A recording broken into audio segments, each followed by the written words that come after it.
Assalamualaikum warahmatullahi wabarakatuh. Selamat siang teman-teman semua. Kami dari kelompok 6, kelas 5E Akuntansi dari UIN Syarif Hidayatullah Jakarta. Di sini kami ingin membahas mengenai materi PP nomor 71 tahun 2010, khususnya tentang PSAP nomor 3 dan 4 yang membahas mengenai laporan arus kas dan catatan atas laporan keuangan. Yang mana materi ini sangat penting untuk kita bahas karena sebagai calon akuntan untuk kita memahami mengenai gimana sih laporan arus kas dan pencatatan atas laporan keuangan itu dibuat.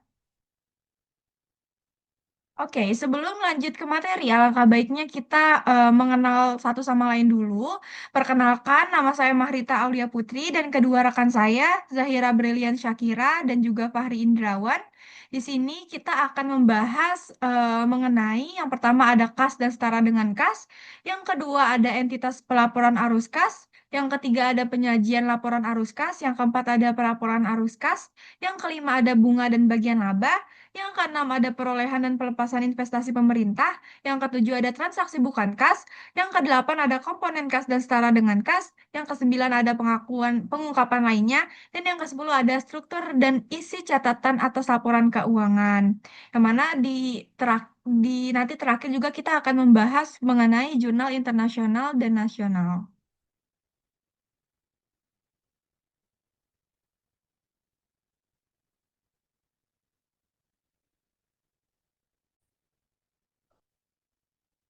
Oke, kita lanjut. Yang pertama, kita akan membahas mengenai kas dan setara dengan kas.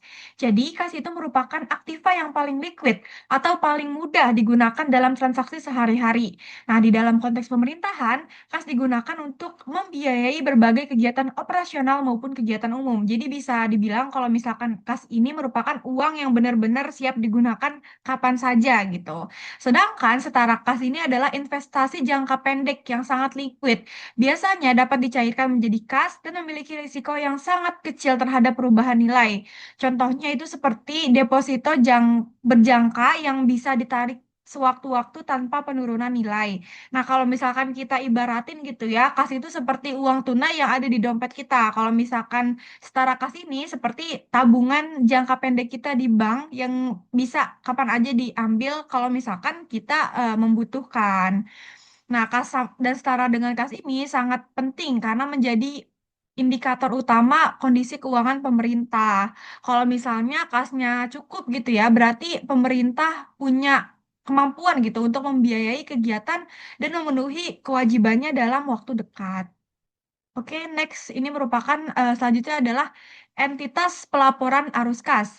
Yang mana di sini dijelasin di dalam PP nomor 71 tahun 2010, entitas pelaporan adalah unit pemerintahan yang terdiri dari satu atau lebih entitas akuntansi dan wajib menyampaikan laporan pertanggungjawaban dalam bentuk laporan keuangan.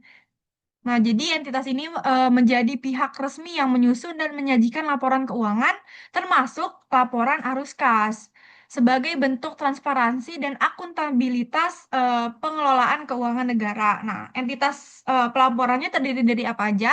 Yang pertama itu ada pemerintah pusat, yang mana pemerintah pusat ini merupakan entitas pelaporan utama yang mengelola dan mempertanggungjawabkan APBN. Penyusunan laporan keuangan pemerintah ini dilakukan oleh Kemenq sebagai bendahara umum negara. Nah, laporan ini tuh mencerminkan seluruh arus kas dari APBN, mencakup penerimaan dan pengeluaran pemerintah pusat serta seluruh kementerian dan lembaga. Nah, hasil akhir dari pemerintah pusat yang dibuat oleh pemerintah pusat itu LKPP yang minggu kemarin sudah kita ulik gitu ya mengenai LKPP. Selanjutnya itu adalah pemerintah daerah, yang mana pemerintah daerah ini terdiri dari provinsi, kabupaten atau kota gitu. Provinsi dan kabupaten atau kota. Kalau misalkan pemerintah daerah ini mengelola APBD. Nah, pemerintah daerah wajib menyusun laporan keuangan termasuk laporan arus kas yang menggambarkan pergerakan kas dari pendapatan daerah, dana transfer, retribusi hingga pengeluaran untuk belanja publik. Nah, laporan ini disusun oleh BPKD atau Badan Pengelola Keuangan Daerah disajikan hasil akhirnya itu berbentuk LKPD. Yang minggu kemarin juga kita udah bahas materi, udah kita ulik gitu ya mengenai LKPD. Nah, yang ketiga ini adalah masing-masing kementerian negara atau lembaga di lingkungan pemerintah pusat. Yang mana kementerian atau lembaga ini juga menjadi entitas pelaporan, tetapi pada tingkat pelaksanaan anggaran gitu, yang mana mereka menerima alokasi dari APBN sesuai fungsi dan sektornya masing-masing. Contohnya kayak di sektor kesehatan, pendidikan, sosial, yang mana mereka menyusun arus kasnya sendiri. Kemudian laporan arus kas kementerian atau lembaga yang dibuat ini nanti dikirim ke Kemenq untuk dikonsolidasikan menjadi LKPP. Jadi meskipun menyusun laporannya secara mandiri, laporan ini sangat penting gitu ya, karena LKPP juga nggak berdiri sendiri, melainkan yang dibuat sama si kementerian atau lembaga ini nantinya dikirim dan untuk menyusun LKPP gitu. Dan yang terakhir itu adalah satuan organisasi di lingkungan pemerintah pusat atau daerah atau organisasi lainnya. Jika menurut peraturan perundang-undang, satuan organisasi ini dimaksud wajib menyajikan laporan keuangan, yang mana ini tuh mencangkup unit-unit yang lebih spesifik gitu ya, di bawah pemerintah pusat atau daerah, seperti contohnya satuan kerja atau SKPKD, yang jika menurut peraturan perundang-undangan memiliki kewajiban untuk menyajikan laporan keuangan, maka akan menjadi entitas pelaporan tersendiri. Nah, selanjutnya ada penyajian pelaporan arus kas, yang mana ada 4 aktivitas utama gitu ya dalam laporan arus kas. Yang pertama ini adalah aktivitas operasi, yang mana aktivitas operasi ini merupakan aktivitas penerimaan dan pengeluaran arus kas yang ditujukan untuk kegiatan operasional pemerintah selama satu periode akuntansi. Di sini kita udah ngebuat rangkuman. Jadi intinya kalau misalkan si aktivitas operasi ini pemasukannya dari pajak, PPH, terus PNBP, hibah, bagian laba, BUMN dan daerah, investasi, penerimaan luar biasa, dan juga transfer. Kalau pengeluarannya, pengeluaran di dalam aktivitas operasional ini biasanya pembayaran pegawai, barang, pembelian barang, pembayaran pegawai, barang, bunga, subsidi, hibah, bantuan sosial, kejadian luar biasa, dan transfer. Kalau misalkan aktivitas investasi merupakan kegiatan penerimaan dan pengeluaran kas yang berkaitan dengan pembelian maupun penjualan aset tetap serta investasi lainnya yang tidak termasuk dalam kategori setara kas. Nah, pemasukannya berupa penjualan aset tetap, penjualan aset lainnya, pencairan dana dan cadangan, divestasi atau penjualan investasi sekuritas, pengeluarannya itu berupa perolehan aset tetap dan aset lainnya, pembentukan dana cadangan, penyertaan modal pemerintah, dan pembelian investasi sekuritas. Jadi intinya kalau misalkan aktivitas operasi itu pemasukan dan pengeluaran yang berhubungan dengan operasional atau kegiatan yang berulang yang dilakukan oleh kesehariannya gitu, keseharian di pemerintahan. Kalau misalkan aktivitas investasi ini yang berkaitan dengan pembelian maupun penjualan aset tetap serta investasi lainnya. Jadi intinya tuh kayak lebih ke aset tetap ya gitu untuk diinvestasikan atau dijual kembali. Nah, yang ketiga ini adalah aktivitas pendanaan, yang mana aktivitas pendanaan ini merupakan pencerminan dari penerimaan dan pengeluaran kas yang berhubungan dengan perolehan atau pemberian pinjaman jangka panjang. Contohnya contoh pemasukannya itu adalah utang luar negeri, utang obligasi, pengembalian pinjaman dari Pemda dan BUMN, pengeluarannya itu ada pembayaran pokok utang luar negeri dan obligasi serta pemberian pinjaman ke Pemda dan BUMN. Dan yang keempat, yang terakhir itu adalah aktivitas transitoris, yang mana aktivitas transitoris ini merupakan pencerminan dari penerimaan dan pengeluaran kas bruto yang tidak mempengaruhi pendapatan, beban, dan pendanaan pemerintah. Pemasukannya itu dari penerimaan PFFK atau pihak ketiga, kiriman uang masuk, dan pengembalian uang persediaan dari bendahara. Pengeluarannya itu ada pengeluaran PFK, kiriman uang keluar, dan pemberian uang persediaan kepada bendahara. Nah, di sini ada format penyajian laporan arus kas, yang mana dibagi jadi 3. Formatnya ada pemerintah pusat, terus provinsi sama kabupaten atau kota. Di sini mungkin aku nggak bahas secara spesifik karena intinya yang tadi udah aku jelasin kalau misalkan laporan arus kas ini terdiri dari empat aktivitas. Ada aktivitas operasional, investasi, pendanaan, sama transitoris. Yang mana mungkin aku agak sedikit mention di aktivitas operasi gitu ya, kalau misalkan di pemerintah pusat, ya itu dari pemerintah pusat tertingginya gitu kan, di bawah dari provinsi sama kabupaten atau kota, yang mana pemasukannya ini dari ya dari PPH, dari PPNBM, dari PBB, terus dari bea, dari bea masuk, terus pajak ekspor dan lain sebagainya. Kalau misalkan keluarnya ya yang berhubungan dengan operasional gitu, kayak gaji, pembayaran barang, pembayaran bunga, pembayaran subsidi gitu. Beda nih kalau misalkan di pemerintah provinsi gitu. Ya, itu yang tentang pajak operasionalnya, pemasukannya itu dari pajak daerah, dari retribusi daerah, dari hasil pengelolaan kekayaan daerah, dari dana bagi hasil pajak, dana bagi hasil sumber daya alam, dana alokasi umum. Ya, terus pengeluarannya itu ya dari pembayaran gaji pegawai, pembayaran barang, pembayaran bunga, subsidi, beban hibah, dan lain-lain. Ini hampir mirip sama provinsi di kabupaten atau kotanya. Oke, selanjutnya itu materi pelaporan arus kas yang akan dijelaskan oleh rekan saya, Zahira Brilian Syakira, kepada Zahira. Waktu dan layar dipersilahkan. Oke, sekarang masuk ke bagian pelaporan arus kas. Jadi, pelaporan arus kas bertujuan untuk melaporkan secara terpisah antara kelompok utama penerimaan dan pengeluaran kas bruto dari aktivitas yang dilakukan pemerintah. Nah, metode penyajian laporan arus kas dari aktivitas operasi dapat dilakukan dengan dua metode. Yang pertama itu metode langsung atau direct method. Jadi, metode langsung ini menunjukkan secara langsung kas masuk dan keluar sesuai jenis transaksi.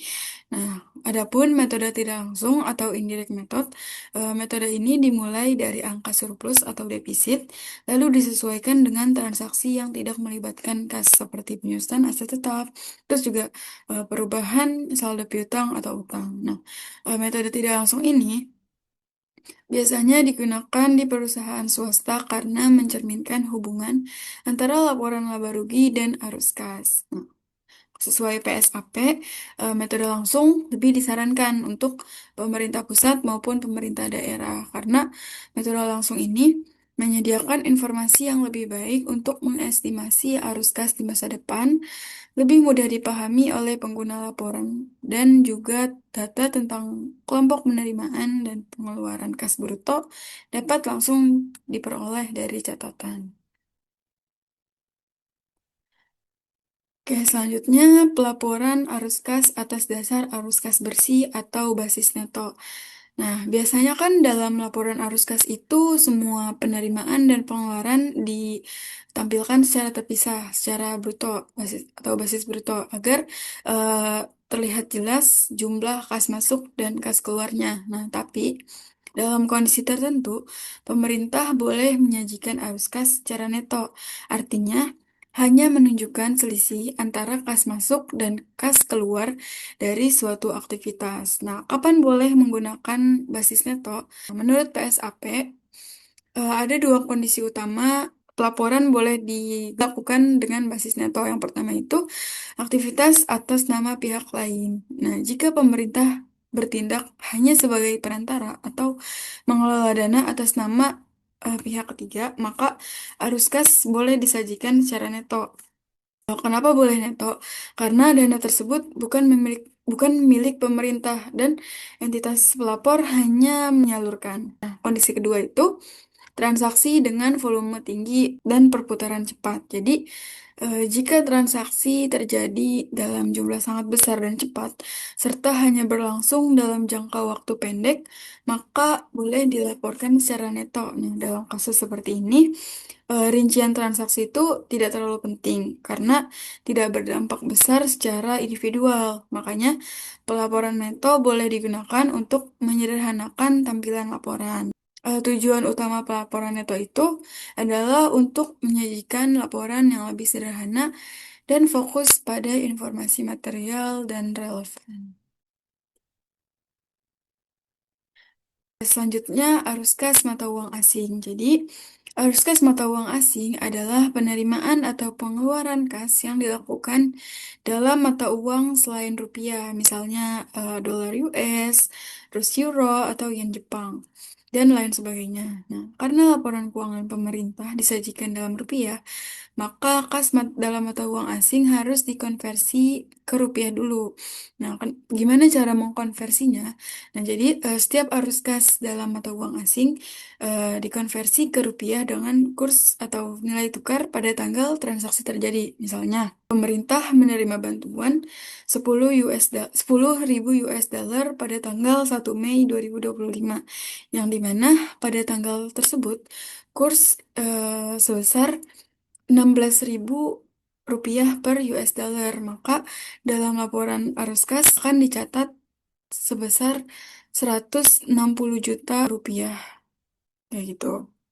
Jika ada anak perusahaan atau unit luar negeri, arus kas juga dijabarkan ke rupiah berdasarkan kurs nilai tukar. Jadi, kalau pemerintah punya unit operasional di luar negeri, misalnya kantor perwakilan, maka arus kas tersebut harus dikonversi ke rupiah. Kurs yang digunakan tetap kurs pada tanggal transaksi terjadi. Perlu diketahui bahwa fluktuasi atau nilai tukar yang belum direalisasi tidak mempengaruhi laporan arus kas. Jadi, jika kas berubah tapi uang belum diterima atau dibayar, maka tidak ada pengaruh terhadap laporan arus kas. Yang dicatat hanya kas yang benar-benar masuk atau keluar. Keuntungan atau kerugian akibat perubahan kurs yang belum direalisasi tidak dicatat dalam laporan arus kas, tapi mungkin akan muncul dalam catatan laporan keuangan lainnya. Oke, selanjutnya bunga dan bagian laba. Apa sih itu bunga? Bunga adalah imbalan yang diterima atau dibayar terkait penggunaan dana, misalnya utang atau investasi pemerintah. Nah, adapun bagian laba itu adalah keuntungan yang diterima pemerintah dari kepemilikan badan usaha seperti BUMN atau BUMD. Nah, dalam pengungkapan arus kas, penerimaan bunga dan bagian laba dicatat sebagai arus kas aktivitas operasi. Pembayaran bunga pinjaman juga dicatat sebagai arus kas aktivitas operasi. Nah, adapun pemisahan arus kas dalam pembayaran pokok utang diklasifikasikan sebagai aktivitas pendanaan, sementara pembayaran bunga tetap dicatat sebagai aktivitas operasi. Nah, tujuannya untuk memperjelas pengaruh aktivitas operasional dan pendanaan terhadap posisi kas pemerintah. Oke, selanjutnya perolehan dan pelepasan investasi pemerintah.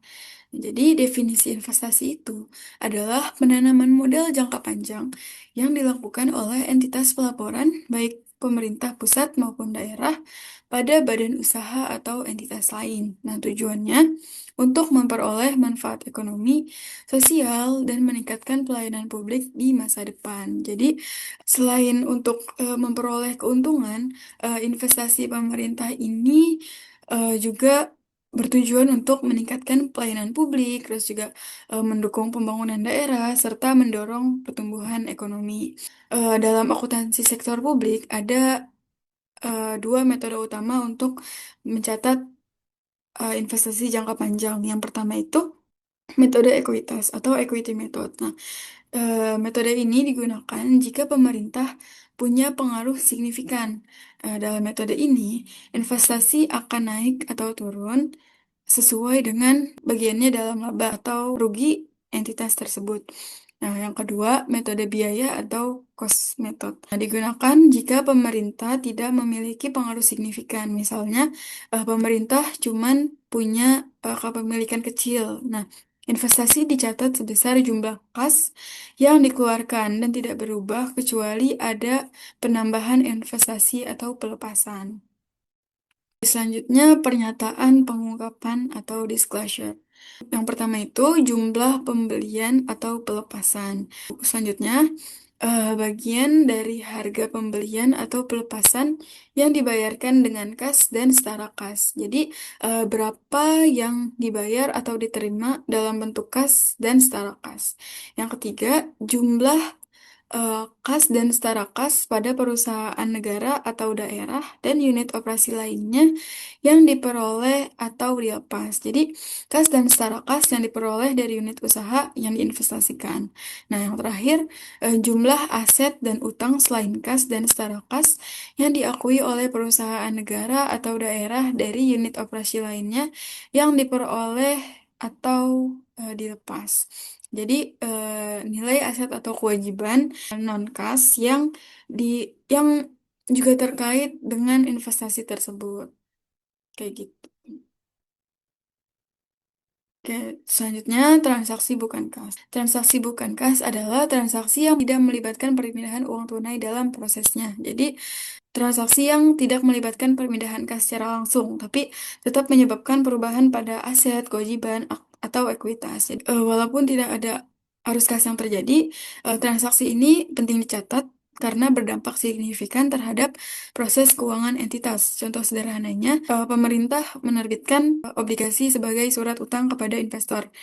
Nah, investor membeli obligasi tersebut dan pemerintah berjanji untuk membayar pokok dan bunga pada tanggal jatuh tempo. Dalam transaksi ini, pemerintah menerima dana segar untuk membiayai proyek-proyek pembangunan atau menutup defisit anggaran tanpa harus membayar uang di muka.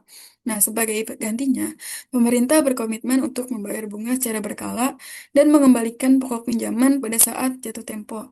Nah, transaksi ini merupakan contoh transaksi bukan kas karena pemerintah menerima manfaat ekonomi berupa dana segar tanpa harus membayar tunai di muka. Nah, tapi tetap memiliki kewajiban untuk membayar di masa depan. Nah, jenis-jenis transaksi bukan kas itu ada 5. Yang pertama itu pembelian aktiva tetap secara kredit. Jadi, pemerintah bisa memperoleh aset tetap seperti tanah, bangunan, kendaraan, dan sebagainya tanpa membayar secara tunai di awal, melainkan menggunakan skema pembayaran di kemudian hari atau utang. Apa dampaknya? Dampaknya aset tetap bertambah, kewajiban atau utang juga bertambah. Nah, tapi tidak ada kas yang keluar saat terjadi transaksi. Nah, yang kedua itu penukaran atau tukaran aktiva. Nah, dalam kasus ini, satu aset ditukar dengan aset lain tanpa ada kas yang digunakan. Nah, apa yang berubah? Eh, yang berubah itu komposisi aset. Kadang juga nilai buku tergantung nilai wajar barang yang ditukar. Nah, penukaran ini dicatat dalam laporan keuangan dengan menggunakan nilai wajar aset yang diperoleh dan kalau misalnya ada, isi nilai juga harus dijelaskan. Yang ketiga, konversi utang menjadi ekuitas. Pemerintah daerah atau entitasnya dapat eh, meng- mengubah utang menjadi penyertaan modal atau saham. Misalnya, utang kepada BUMD dikonversi menjadi kepemilikan saham. Itu disebut debt to equity swap. Nah, ini mengurangi kewajiban dan menambah nilai investasi tanpa mengeluarkan kas. Yang keempat, yaitu pembagian dividen saham. Jadi, BUMD yang dimiliki pemerintah bisa membagikan dividen bukan dalam bentuk kas, melainkan saham tambahan, mempertahankan likuiditas perusahaan, tetapi tetap meningkatkan kepemilikan pemerintah. Nah, yang terakhir, penyusutan dan amortisasi. Nah, setiap tahun nilai aset tetap berkurang akibat penggunaan atau penyusutan. Nah, aset tak berwujud juga diamortisasi, walaupun tidak melibatkan kas, nilai tetapnya nilainya tetap dicatat dan mempengaruhi nilai aset bersih. Oke.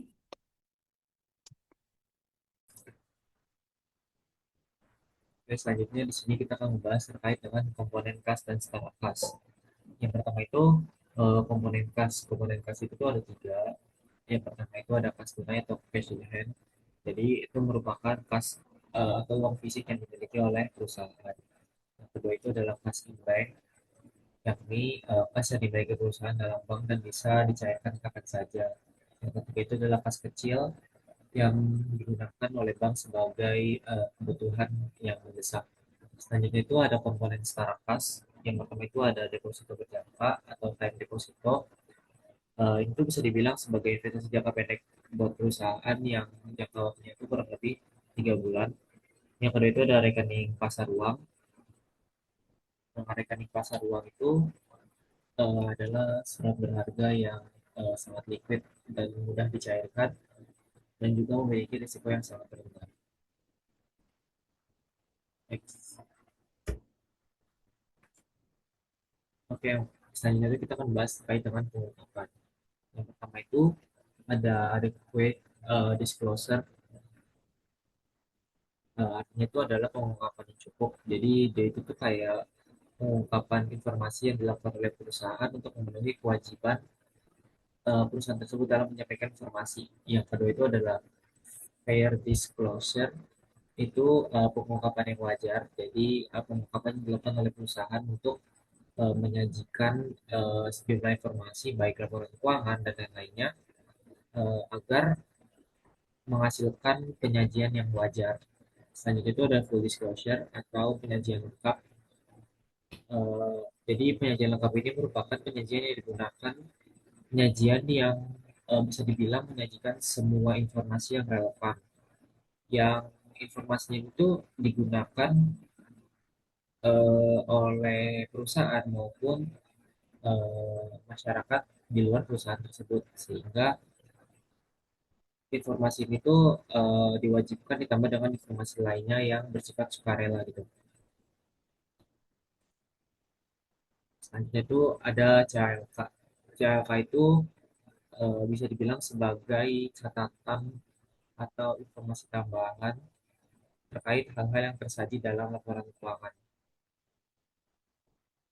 Dengan sebagai informasi tambahan, CLK ini memiliki detail perusahaan secara internal maupun eksternal yang dapat digunakan oleh pengguna laporan keuangan, baik investor maupun masyarakat umum. Selanjutnya itu ada struktur dari struktur neraca dari CLK. Yang pertama itu ada aset. Aset itu adalah segala yang dimiliki oleh perusahaan. Aset itu terbagi jadi dua. Yang pertama itu ada current aset dan juga non current aset. Current aset itu merupakan harta atau aset yang paling mudah dicairkan, dan non current aset itu adalah aset jangka panjang yang sulit dicairkan dalam waktu dekat. Selanjutnya itu ada liabilitas atau kewajiban atau utang dari perusahaan, dibagi dua lagi. Yang pertama itu ada current dan juga non current. Kalau misalnya current itu tuh dia merupakan utang yang memang harus segera dilunasi oleh perusahaan tersebut. Sementara kalau misalnya non current itu lebih ke arah utang jangka panjang yang biasanya perusahaan itu wajib melunasi utang tersebut tuh kurang lebih 1 tahun atau lebih gitu. Yang terakhir itu ada ekuitas. Ekuitas itu bisa dibilang sebagai modal atau hak milik dari perusahaan tersebut.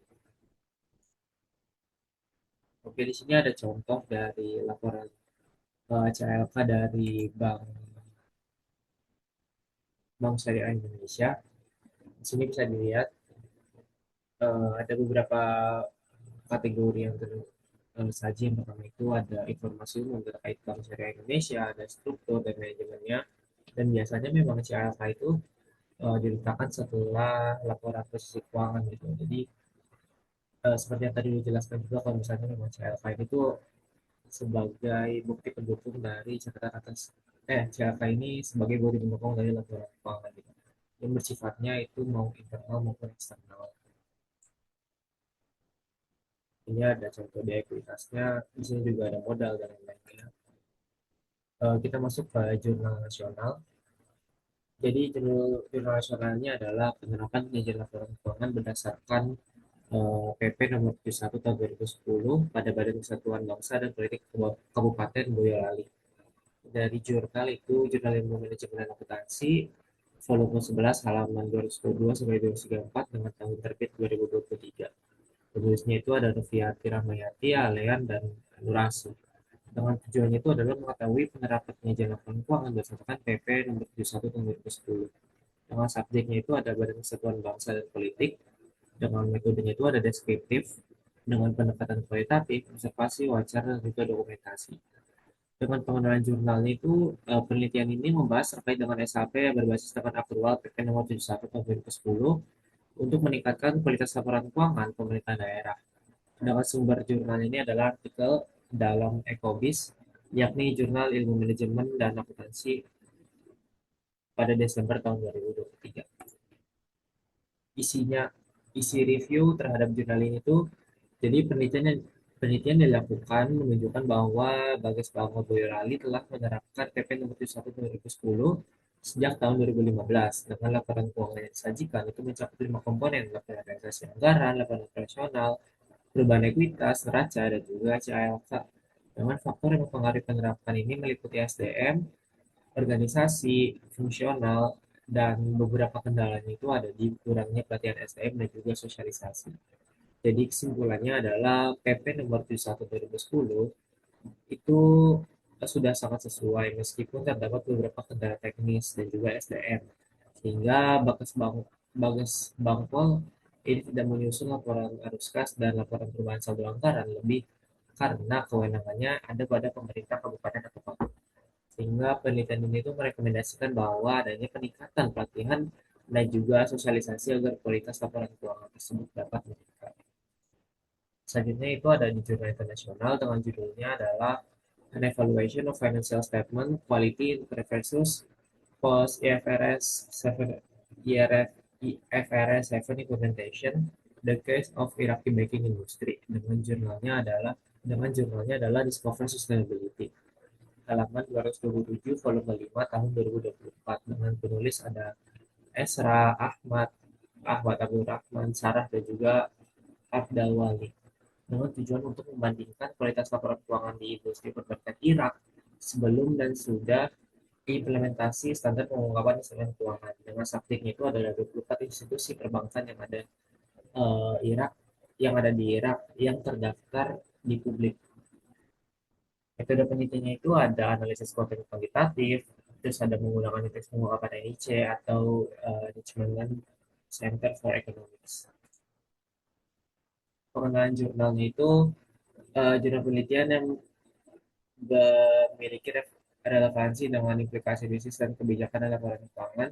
Dengan isi reviewnya itu adalah implementasi IFRS 7 secara signifikan meningkatkan kualitas laporan keuangan pada 4 karakteristik. Yang pertama itu relevance, factual representation, compatibility, and timeless. Dengan kesimpulannya itu adalah IFRS 7 itu telah berhasil meningkatkan kegunaan informasi akuntansi meliputi 4 karakteristik tadi pada sektor perbankan di Irak, sehingga hasil ini tuh dapat bermanfaat bagi regulator di Irak untuk merumuskan hukum akuntansi yang lebih rinci guna menyederhanakan proses pengungkapan dan pengukuran. Oke, mungkin sekian presentasi dari kelompok kami, kurang lebihnya mohon maaf. Wabillahi taufiq walhidayah. Wassalamualaikum warahmatullahi wabarakatuh.